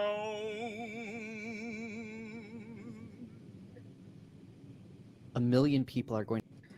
Right. So this is the. Sorry. It's just so fucking ridiculous. I'm so sorry. Like, I can't even. It is kind of funny though. It's hysterical, right? Like this idea that like, okay, like but like I'm like, whose ancestors after all the upheaval, it like you really think that your ancestors are gonna tell you to sit out of the work of fighting policy because the black lady didn't win? Like I don't even understand what's happening right now. Like, no, that's it. I mean, it's again the continuous assault on how we understand these histories and these politics and what it means to be active and what it means to be radical. So it's somehow seen as some progressive black self-determining radical effort to say don't go march because other people are also marching for other issues. But that's not what the comments are. That's the part of it that got me because I was like, well, what does this mean? And when I read the comments, it's people saying, oh, I'm going to brunch or I'm taking a nap Or Right, like, but I think, but isn't that part of the whole thing? Like, we tried to save all of you by giving you Kamala, and you voted in certain ways or not at all that allowed Trump to get elected. So now we're not. We don't. Now you want us to be marching with you. We're not doing that. That's how I'm taking. It's like we all, and that's sort of the point that where I end up where you started with. So your argument was Kamala was somehow in advance, or was the solution, or had she won and things stayed as bad as it was before Trump admittedly is making them worse, that we were in some sort of good space. Like, this is all, that's how I'm seeing it. And then to okay, no, connect it I'm to not some disagreeing. Yeah, I'm not ancestral. disagreeing with you. You're right. We're not in disagreement, And then on actually. top of it, though, that they bring in the ancestral thing, and what bothers me most is that it made me laugh a little bit, is that you bring in the ancestral part with a little bit of humor, and it's really, you're wrapping it all up in the ancestors were on something real, which is now being reflected in this TikTok post telling you to sit your black ass down. I mean, it's Yeah, I think there and is it's a Roland Martin's fault. Sorry, Dayvon. I blame Roland Martin for this FAFO thing. Sorry. yeah. Yeah. Well, so I mean, let's talk about that, because I think this is a place he did he had a segment the other day that talked about the changes that the Trump administration has made to regulations on federal contracts and making it so that companies are less incentivized to include Black folks in those contracts. And there was a guest that he had on who said to him, and I thought it was good that the sister said it. She said, well, there are people in our community who feel like, what good is it to have a handful of Black people benefit from federal contracts? Like, how does that impact them? How does that help them? And I thought his answer was terrible, right? Because his answer was like, well, wouldn't you rather Black people get it than anyone else? Like, you don't have no cousins, no relatives So I thought the answer was bad. But I raised that in connection to what you were just saying, because I think that the average person, I think, thinks what we think about that, right? Like, the average person is like, yeah, I don't, that don't make a big difference.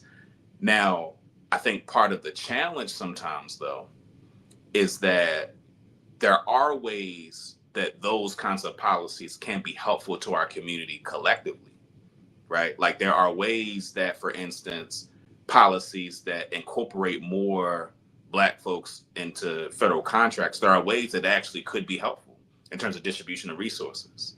And I feel like what ends up happening is the conversation stops at, I'm not trying to support the livelihood of a handful of wealthy Black people, right? It stops there. It doesn't go to the place of, let's actually talk about how that kind of policy can have a material impact on the masses of Black people. Like, what are arrangements where federal dollars are able to flow to the kinds of entities that are going to have an impact on our community, that could have a positive impact on our community? And I think that conversation, especially when there's an affirmative position taken around policies to address that, I think that gives us leverage against those who take that more conservative kind of individualistic approach. And I can say it from experience, like, there are at this point, because there was a time where, like, a lot of the well-known Black business people didn't know LBS and didn't care that we existed. One of the things that's starting to happen, though, is, given the political landscape and given our kind of growing influence, there are ways that they want to be down, right? And in some of those conversations, one of the things that I've raised is like, yeah, we're getting to the point now where, because usually these are folks that used to backroom in deals, right? Like, a lot of the Black folks that get these major positions, they get them because they got a couple relationships with some people that's high up, and that's their approach to being able to get their stuff done. Well, what's happening is that that's not working anymore, right? To the extent they want for their business model. And a part of what I've said to a handful of them is like, your thing has to benefit the community, or else you don't have nowhere else to go, right? Like, you don't have, like Like, if there isn't a way for this enterprise to be something that has a broader community impact, I can't help you, right? And don't expect the community to be able to help you. So I'm saying that to say that I think even beyond just like making the point that the sister that made that I'm describing on Roland Martin's own platform, like, how do we take it from that and then actually start talking about, like, how do we actually move policy that uses some of those things in ways that can benefit our people? Well, I would love to see that clip, first of all, but I think that the contradictions that Roland Martin and those in that position, in that particular commercial media position, find themselves in is compromised, and that's why he can't have that conversation. His own class interests are connected to protecting the interests of that handful that are projected to benefit the majority. So I mean, it would be. You're right. It would be great to have the conversation that way. But this is another reason why I continuously want us to be building the alternative or an alternative, because the idea that the levels of conversation that you're talking about are going to happen in those kind of commercial media spaces, I think is not realistic, not in any sustained and meaningful way. Then similarly, the idea that people are going to be able to separately figure out all of these nuances in terms of how the business community should relate to the broader community, how individual consumers should spend and save, how people should do so my point is, ultimately what I would like to see is us produce campaigns and candidates that, elected or not, advocate and move as aggressively in our general direction as we see happening right now with the Trump administration, and demanding that of those who get elected. Like, can we imagine? So Renee, the other day, or recently last week, you asked about, we talked briefly about the fun I had in running briefly for the Green Party nomination, right? The one part I left out, it occurred to me that in the retelling of the fun that I had was considering those questions when you would be asked, well, what would you do if you were elected? What are your first 10 days, your first 40 days or whatever, what do you, and my point was that let's be as aggressive as we're now seeing happen the other way. Like, we should be advocating that people come in there and say, if the GDP is up to $27 trillion, damn all these nuances, let's fund everything, tax the most rich, drill down the military budget, build up all these schools, give vouchers for people to have community schools if they want them, vouchers for their own media development, or, tax write-off, just give every political prisoners released. I mean, let's, rent everybody rent free for the next 10 years. If you pay do it all. Like, right. Let's get crazy with it. Like, look at what's happening. Look at what's happening. Right. Like, you firing 80,000 people. We're hiring 200,000 people to do whatever. You get pension, go outside and pick up a 1 cup of trash, $100,000 pension, health benefits. Like, right. Let's go. Like, that's what I would like to see more of. However, I don't know. No, I don't. And I think you're right. And I think part of the issue is, and one of my rabbit holes is I really want to look at at the end of these 100 days, I want to look at the difference between how many things were done, not specifically what was done, but how many things were signed, how many things were announced, how many things were done in these 100 days this year versus these 100 days 4 years ago. Because I also feel like this, and I could turn out to be wrong, it's a hypothesis at this point. I feel like the part of the reason it feels so chaotic is because the media is presenting it as chaotic, right? The mainstream narrative is that it's chaotic, it's chaotic, it's chaotic. And I don't know that Biden necessarily signed less executive orders. It could just be that they talked about it less, right? Like, his whatever number of executive orders were not part of the mainstream conversation because people didn't want to point out what he was signing off on because it was Biden.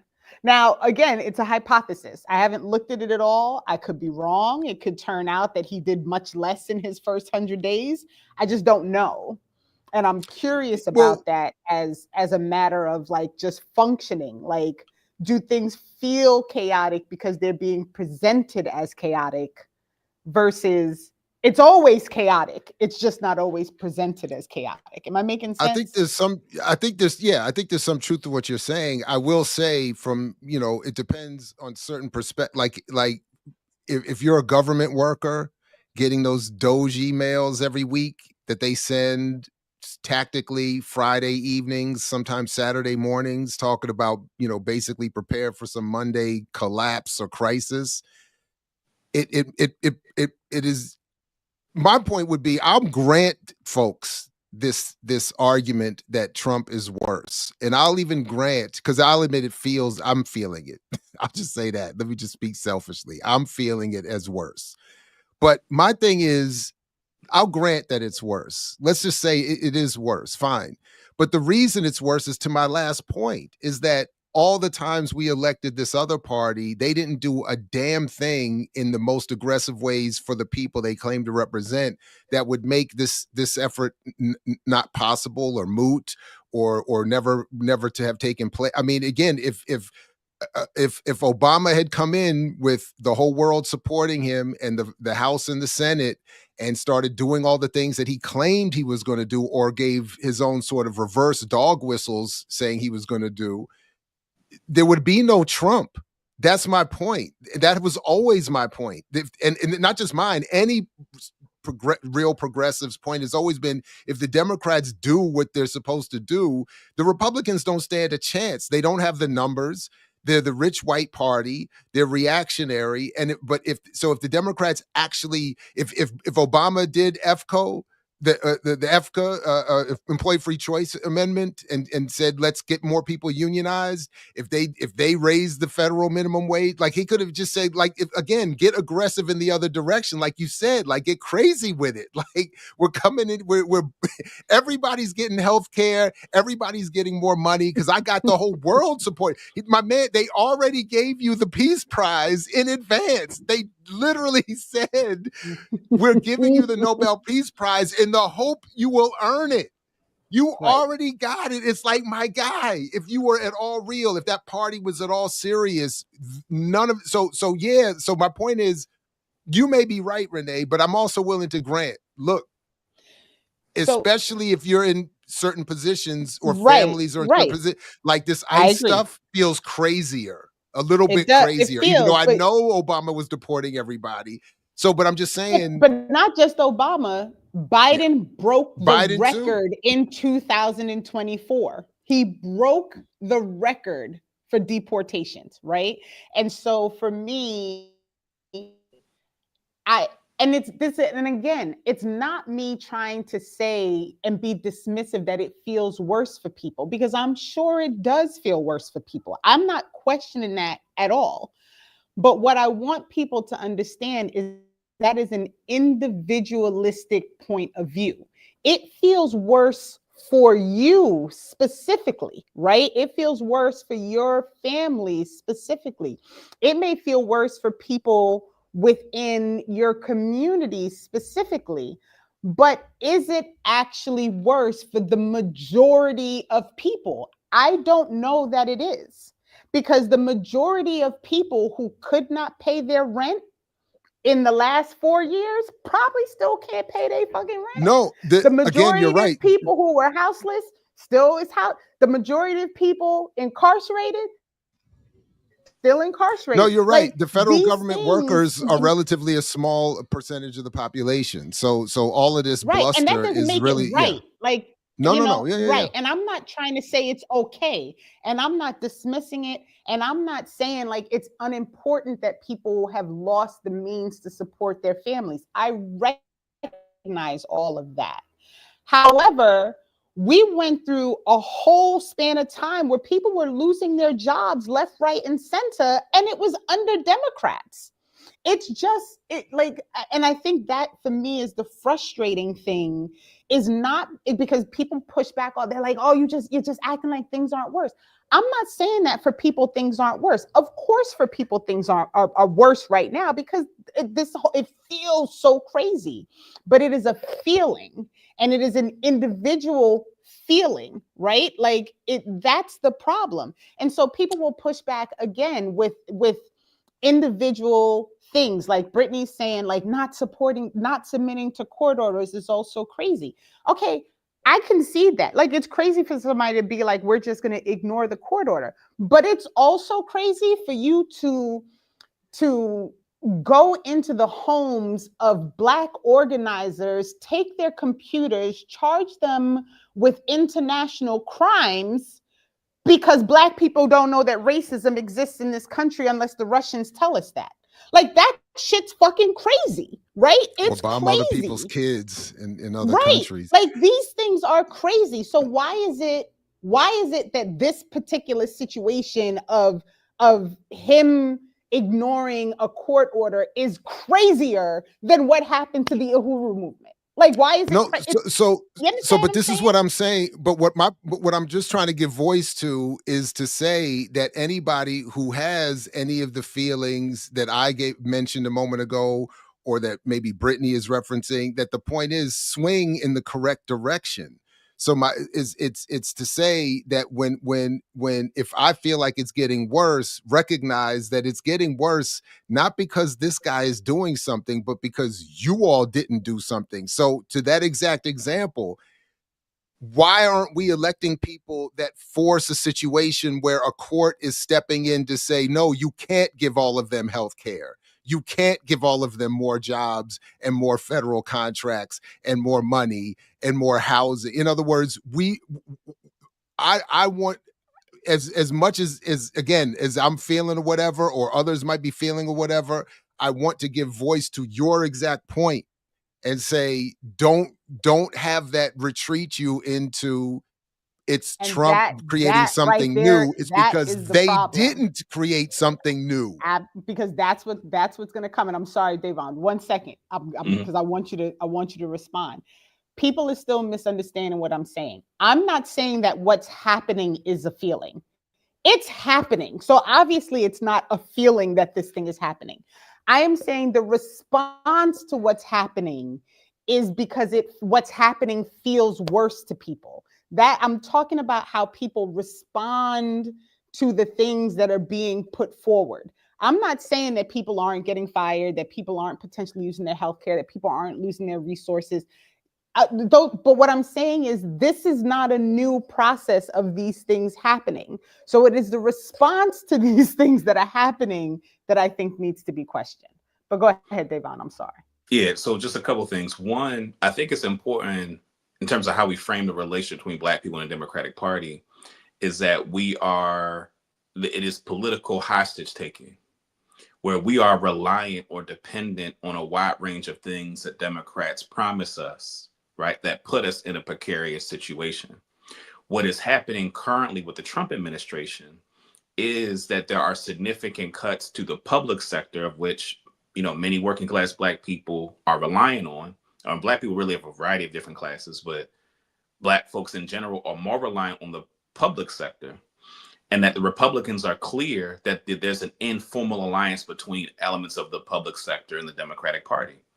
So what we're seeing and what people are experiencing is an example of the Republicans attacking a strategic aspect of the Democratic Party base that I think then we feel right now.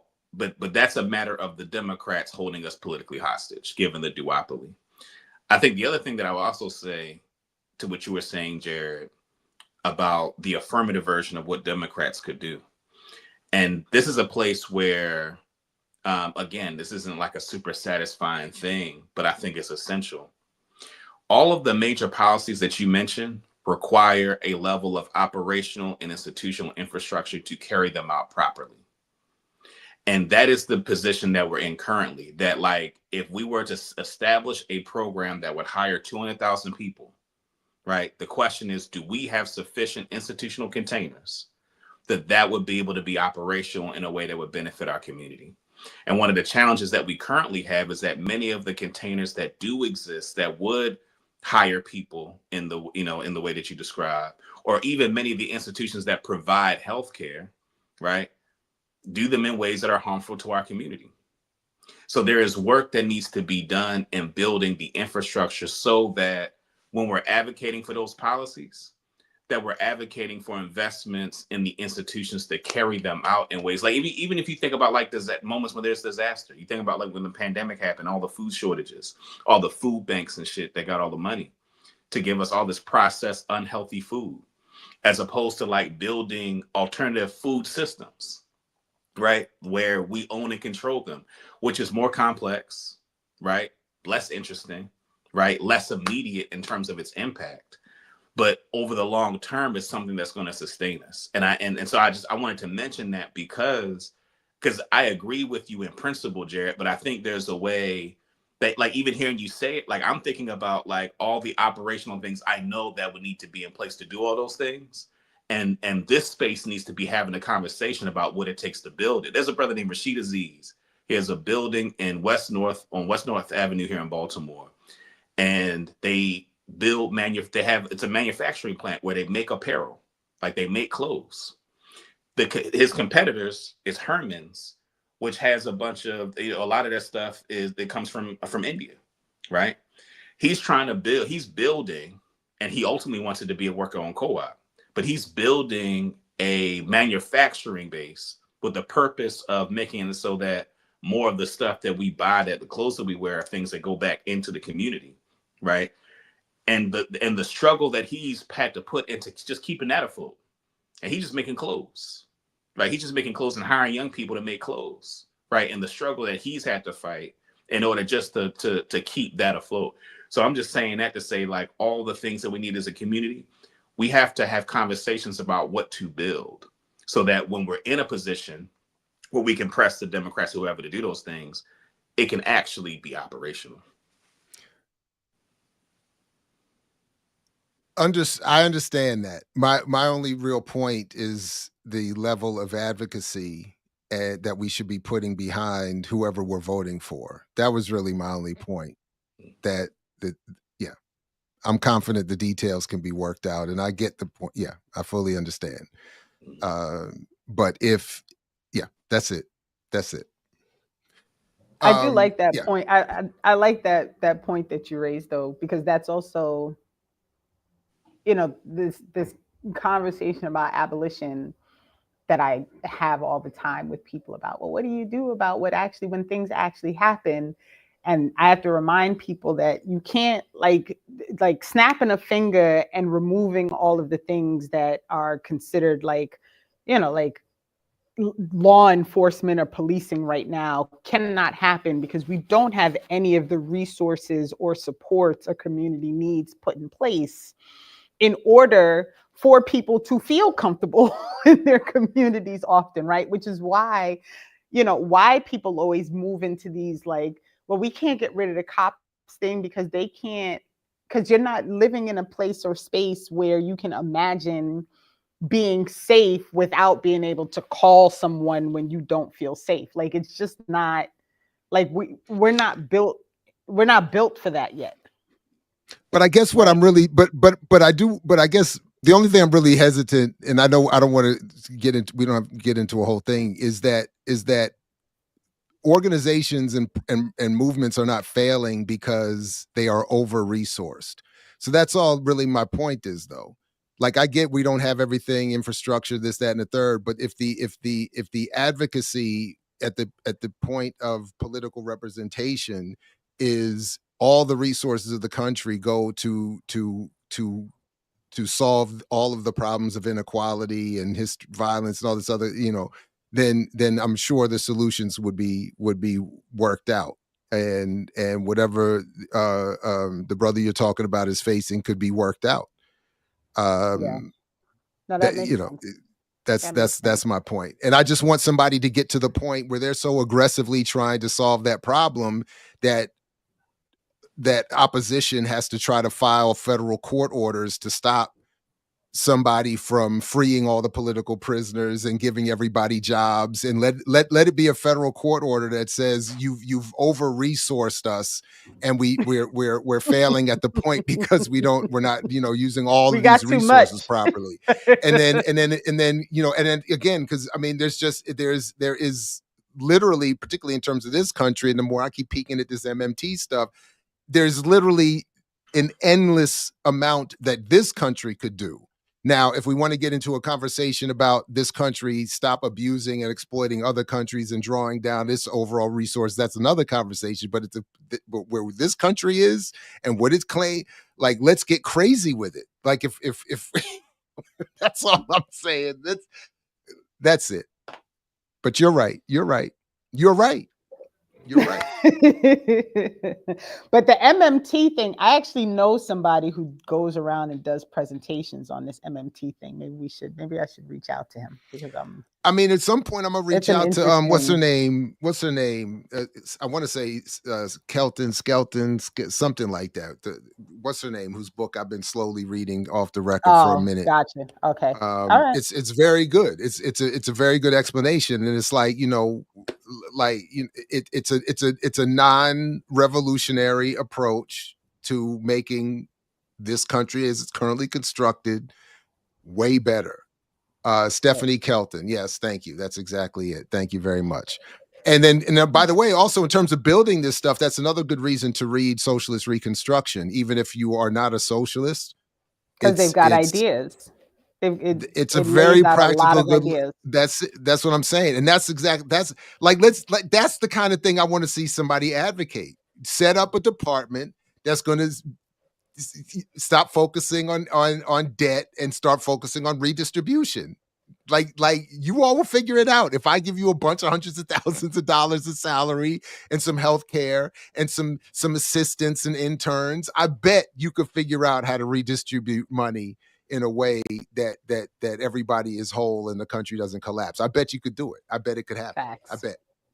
Facts. I just bet. So I mean, let's not get out of control, because we don't have to end exactly at 1 o'clock. Yeah, you're right. And we still want to stretch and hydrate. It's still important to stretch and hydrate.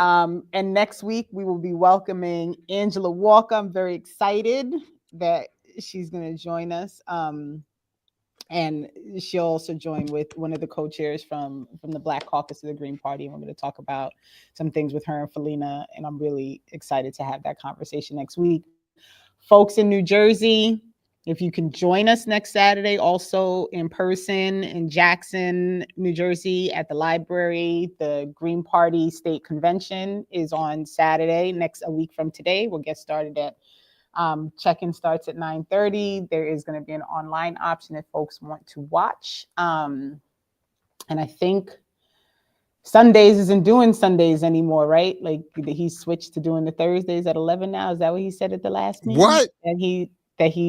I thought that he said that in the meeting. Said that he doesn't really do the Sundays regularly anymore. Out, or I suppressed that. Maybe I suppressed that. I don't believe that. And then you're back Monday morning, right? I'll be back Monday morning. So let me just first say, please, everybody, go back and check the week of remixes morning shows if you missed anything. Darker Than Blue dropped last night again as well. Yep. There's been a couple of drops of LBS's In Search of Black Power that people should go back and also get as well if they haven't. And we're almost at the first of the month, so Brokish will drop again. So people should, I believe, right? Or did their season wrap? Now I can't remember. Their season might have wrapped, but so just make sure you have the bell rung, so you don't miss all that is happening on this platform, and the evolution of the reorganization of the platform is looking beautiful, very exciting. So please do reinvigorate your connection and invite others to join you. Dayvon, I'll be do you have anything? Yep, go ahead, Dayvon. I mean, we just what do we have? Legislative sessions about to wrap up. There are two major things that are left. There's a bill to establish a statewide reparations commission, merely just to study it, and it'll submit recommendations to the legislature at the end of 2027. which will just be helpful in terms of continuing to move policy towards reparations. So that is actually, it passed the Senate. It just passed the House committee. So I'll be working to try to get that to fully pass. And if you go to lbsbaltimore.com or LBS Baltimore, all social media, you'll see that. And then another piece of legislation that we're supporting, so it's not part of our agenda, but we're supporting, is a bill called Second Look, which would allow after 20 years for a person to petition a judge to assess their sentence, to get it adjusted. Black people, our sentences are 20% longer than our white counterparts, 3 times more likely to be convicted for things we didn't do. And then we also have stories of folks who served significant time that have come out and have been really impactful members of the community, and particularly in the violence prevention space, where a lot of those folks that spent 30 years came out and have been like the core instrument around reducing violence in Baltimore City. So Second Look is something that has passed. It passed the House and it just passed the Senate Judicial Proceedings Committee. You'll be seeing efforts to try to have that fully pass the entire legislature. So again, if you go to our social media, you'll see our action alerts where we ask people to email, call, you're a legislator, share our stuff to support it. So those are the most immediate things that we got going on. Thank you. And I didn't mean to cut you off, Jared, but you have to end. So you have to be the last person to say the thing that you have coming up. So that No, you it's can all close good. it. No, that's it. 100 years of Malcolm X continuing Monday with some interesting scholarship. And I will be on my channel doing a Saturday dusk live at 6 o'clock if folks got nothing better to do. But as always, this has been great. Dayvon, thank you very much. Peace to the undefeated Yes, chat. Thank you. Thank you. Yeah. And peace to all of you. Only if you're willing to fight for it, as Fred Hampton used to say. And we'll catch you next time right here with more Saturday with Renee.